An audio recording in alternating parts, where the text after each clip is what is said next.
Bonsoir et bienvenue à Trajectoire, ici Jimena Vergara. Aujourd'hui à l'émission, on vous présente un poète qui a marqué la littérature acadienne. On parle de lui au même titre que des poètes de la trempe d'Herménégilde de Chiasson ou de Raymond-Guy Leblanc, étant parmi les premiers artistes à publier en Acadie au début des années 70. Aujourd'hui à l'émission, donc, le poète Guy Arsenault de Moncton, dans le sud-est du Nouveau-Brunswick. Il est l'auteur d'Acadie Rock, publié en 1973, faisant l'effet d'une bombe. Par son écriture, le langage qu'il utilise et l'humour qui caractérise son œuvre, on découvre alors un artiste bourré de talent. Alors qu'il fréquentait l'école secondaire Vanier, il écrit son poème « Nouvelle politique d'école », un cri de révolte contre le système scolaire, mais aussi contre la société tout entière qui ne fait pas de place à la jeunesse ni à la marginalité. Des préoccupations qui ont sans doute encore aujourd'hui une résonance chez les jeunes un peu partout sur la planète. Nouvelle politique d'école. Mes jours sont comptés. Jours de grâce, jours libres, jours de permission, jours manqués avec bonne raison, avec papier signé par un médecin. Mes jours sont comptés. 1, 2, 3, 4, je peux plus diguer. Assiduité, beau temps, liste d'absence, situation intolérable. Intolérable pour la secrétaire qui est tannée de rassembler chaque jour tous les noms d'absents et d'imprimer des feuilles de contrôle. Situation incontrôlable. Il faut prendre les grands moyens. War Measures Act. Il y avait certains professeurs qui avaient vu ça ça avait été publié dans la revue de l'université avant que j'ai sorti le pamphlet. Puis j'ai même signé mon nom avec mon numéro d'étudiant. Ah, la matricule, là. On avait chacun un numéro d'étudiant, je me rappelle, c'est 0080. Nouvelle politique d'école. Il s'agit d'assurer une plus forte assiduité, surtout avant les examens finaux et les examens du ministère. Il ne faut pas manquer la classe. La maîtresse pourrait dire des choses importantes. Matière d'examen qu'il faut bien mâcher, bien retenir jusqu'à la dernière minute, pour ensuite le cracher sur le papier d'examen. Quel souvenir tu gardes quand, à Vanier, tu avais 17 ans et puis le directeur d'école a décidé de faire un geste assez drastique puis il t'a mis à la porte? Comment t'as senti ça à l'époque? Oh,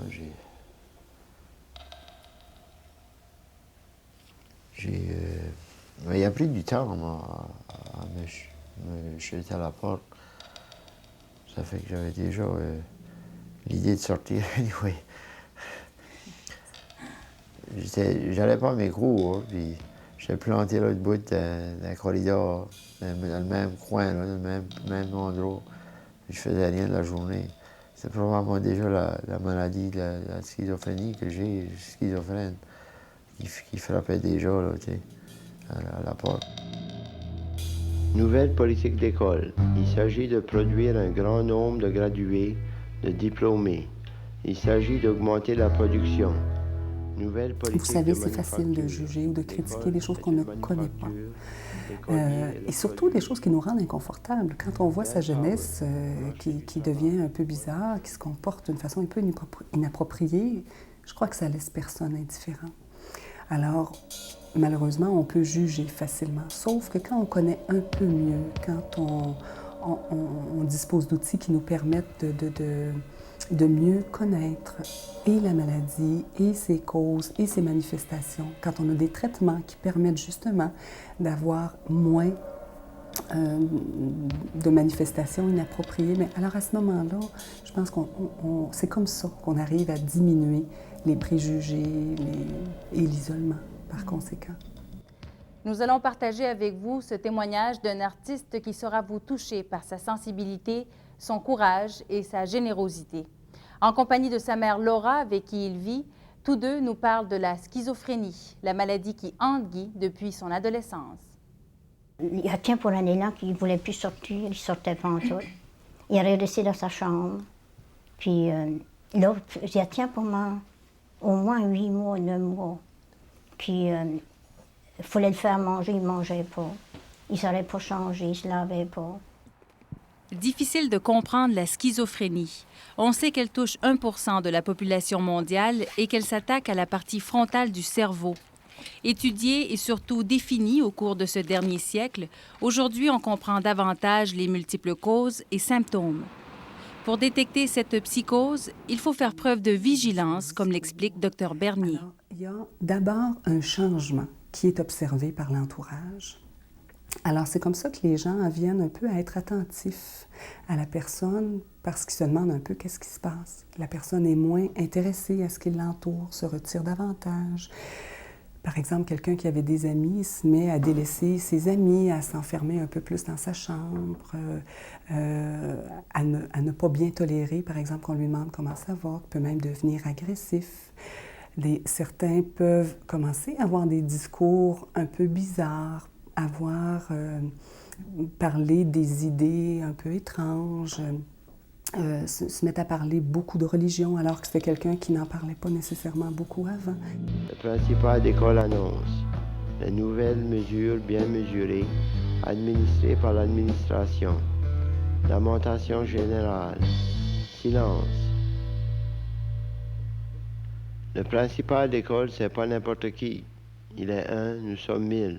Mais chacun... La nouvelle politique d'école, 25 ans plus tard, et encore des années avant 100 ans. Comme, Oui, c'est avant-gardiste comme très texte, avant-gardiste, oui. Puis c'est ça, comme à 17 ans, d'avoir osé, ce qu'on pense, les normes sociales de 25 ans passés, comparé à ça, même lire ce texte-là sur une boîte à chansons à Mathieu Martin, ça serait ouh, hey, c'est osé ça.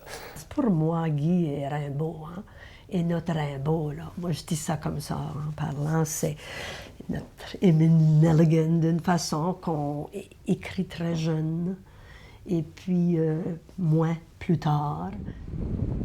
Acadie Rock est publié en 1973, Guy a 17 ans. Rien ne laissait présager que son monde basculait déjà dans un autre univers. Ses publications suivantes se comparent difficilement à sa première œuvre. J'ai appris à écrire, même à lire avant d'aller à l'école. Puis nous autres, à l'école, on apprenait les syllabes. Là, le, on apprenait l'alphabet que je savais déjà. Guy et Laura gardent des albums débordants de souvenirs d'une enfance heureuse. Déjà, Guy sent que l'écriture l'appelle avec un journal qu'il vend dans son quartier. Déjà, je voulais être écrivain, peut-être, ou m'amuser, ou pour me faire avoir de l'attention des autres.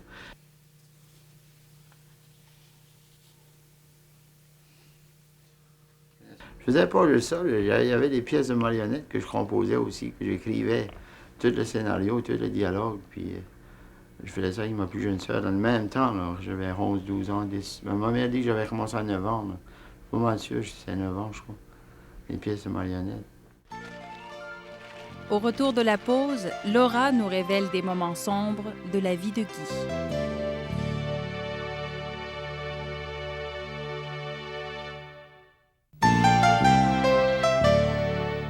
Dans le temps, j'allais travailler les soirs parce que mon mari avait 11 ans plus âgé que moi.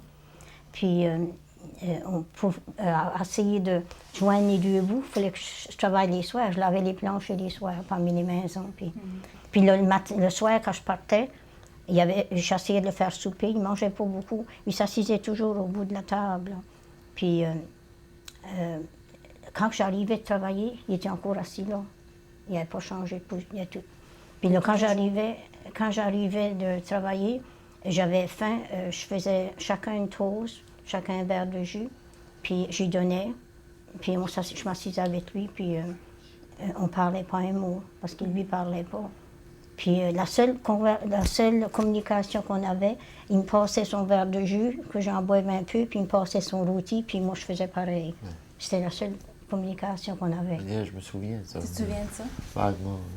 L'âge moyen d'apparition chez les hommes est autour de 18 ans et l'âge moyen chez les femmes est autour de 22 ans.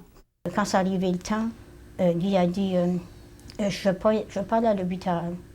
Ça faisait longtemps qu'il n'avait pas parlé. Il dit je ne veux pas y aller, il dit c'est vous autres qui êtes malades.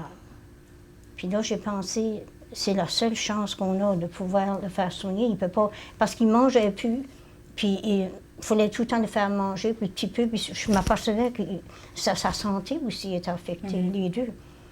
Puis là, ça faisait si longtemps qu'on attendait pour le rentrer. Toujours, je m'en vais à la fenêtre, puis là, j'ai fait comme un cri, là. J'ai dit, mon Dieu, si vraiment vous êtes avec nous autres, j'ai le temps de vous montrer. Puis là, j'ai tourné ma cire avec Guy, puis je l'ai embrassé, puis j'ai dit, Guy, tu sais qu'on t'aime. Tes sœurs t'aiment, puis ton frère, puis tout. Puis on veut ton bien, on veut que tu sais bien. Puis là, il a dit, pour toi, maman, j'irai. Les proches doivent aussi, eux, vivre avec cette maladie-là, avec les manifestations de la maladie. Les proches doivent aussi accepter que la maladie s'est installée dans leur famille, qu'un des membres est atteint, qu'un de leurs proches a cette maladie-là. Alors, c'est un exercice pour les familles qui n'est pas facile au début. Alors, eux aussi ont à faire le deuil de l'enfant, de leurs ambitions, de tout ce qu'ils avaient investi finalement dans l'avenir, pour l'avenir de cet enfant-là. Bon, ça amène là, des remises en question, ça exige des réajustements. Là, mes livres qui étaient imprimés chez un éditeur, la réédition à Cradivar, qui ce qui semblait, ce qui a été premièrement publié aux éditions Acadie. C'est une maladie pour laquelle on a actuellement des traitements qui nous aident à composer avec les manifestations, qui tentent de diminuer le plus possible les symptômes, mais il n'y a pas de traitement curatif, c'est-à-dire qu'on ne guérit pas la schizophrénie. Au moment où on se parle, on tente le mieux possible d'en contrôler les manifestations pour rendre la personne le plus près d'un fonctionnement normal. J'ai un peu des hallucinations. C'est comme des hallucinations, mais c'est pas vraiment... Juste le fait d'en parler, mais ça, j'en vois déjà. Les visages, okay. Les lignes, comme si j'avais dessiné quelque chose dans l'air du temps. Puis... Comme ici, là, entre toi et moi. Ouais. Des fois, j'hallucine des couleurs dans les visages, ou des fois, j'hallucine des images que je peux peinturer, des portraits que je peinture, j'en ai déjà halluciné.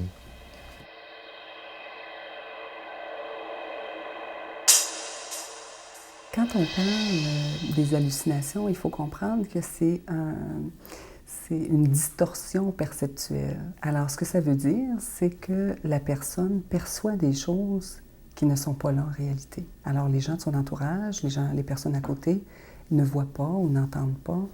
Ces gens-là n'ont pas cette perception-là. C'est des images, puis en même temps, les visages, ils me parlent, hein, ils prennent une forme? Mais c'est pas que je les entends, mais ça affecte mes idées, on dirait. C'est au niveau des idées, plutôt que ce qui me parle comme ça. Ils me descendent, ils me down, ils me découragent, ils me parlent mal de moi, ils me critiquent. Il y a différentes formes d'hallucination. Ce qu'il faut retenir, c'est que c'est un trouble perceptuel. C'est un trouble de perception, mais qui est vrai pour la personne qui le vit. Est-ce qu'on apprend à vivre avec ça? Ah, on apprend à vivre avec ça, ça ne me dérange plus. Qu'est-ce que tu fais quand tu les vois? Qu'est-ce que tu fais? Au moins, ils font plus l'affaire de me critiquer, là, tu sais,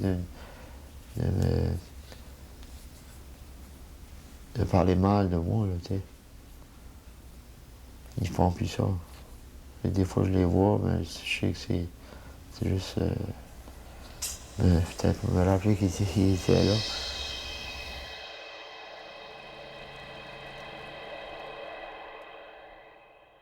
Mais je m'en rappelle pas, la première fois, c'est en hiver, je crois. Hein? Oui, c'était dans l'hiver.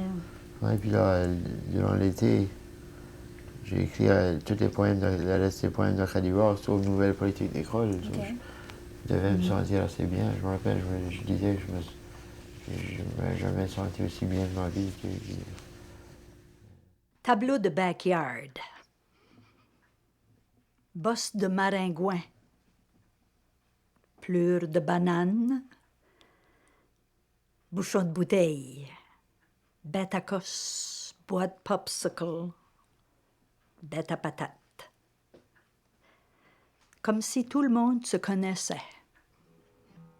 Jardin de peppermint, bouchure, cœur de pomme, bouteille avec un trou dans le couvert pour attraper ses jets. J'ai lu cette œuvre-là il y a 2 semaines pour la première fois. Je ne connaissais pas Guy d'aucune façon, ni au plan personnel, ni au plan professionnel, ni au plan artistique. Et quand j'ai lu cette œuvre-là, j'ai trouvé que c'était un esprit sensible et qui décrivait une réalité qui était universelle au fond. Et moi, je n'ai pas vu de manifestation de la maladie dans cette œuvre-là. Et je ne l'ai pas trouvée non plus. Je ne l'ai pas cherchée, mais je ne l'ai pas trouvée non plus. Alors, non, c'est une très belle œuvre. Tableau de Backyard, c'est une réflexion de notre vie, de ce qu'on est, nous. Tellement vrai, tellement simple, tellement naturel. Tellement vrai, tellement simple que partout où on le dit, maintenant, Tableau de Backyard, ils se trouvent tous chez eux. Ils disent que ça se passe chez eux aussi.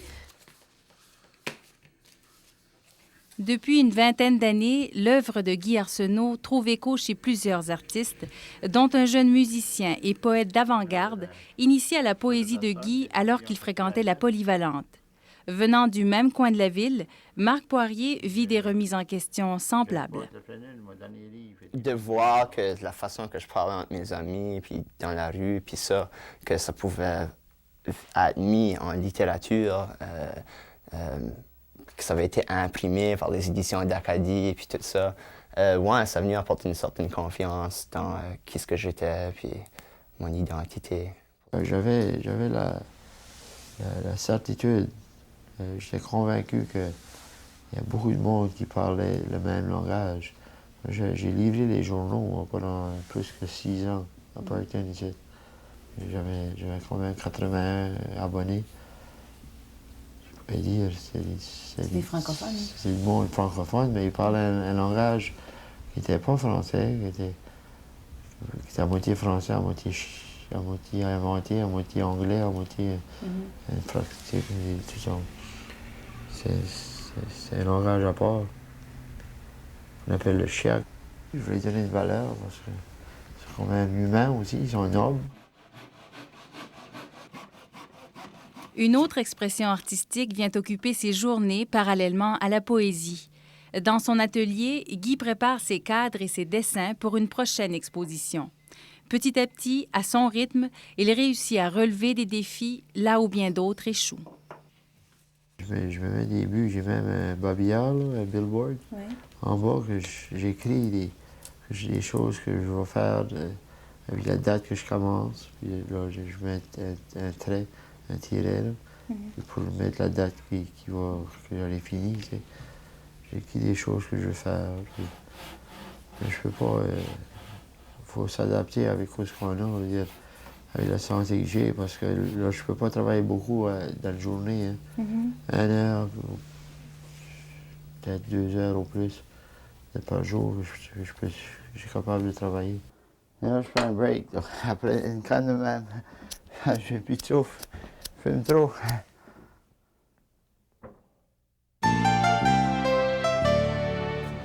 Par un matin d'automne, dans un café du coin, Guy y vend ses miettes de poésie, des petits recueils publiés à compte d'auteur. Depuis quelques années, Guy jouit enfin de moments plus paisibles.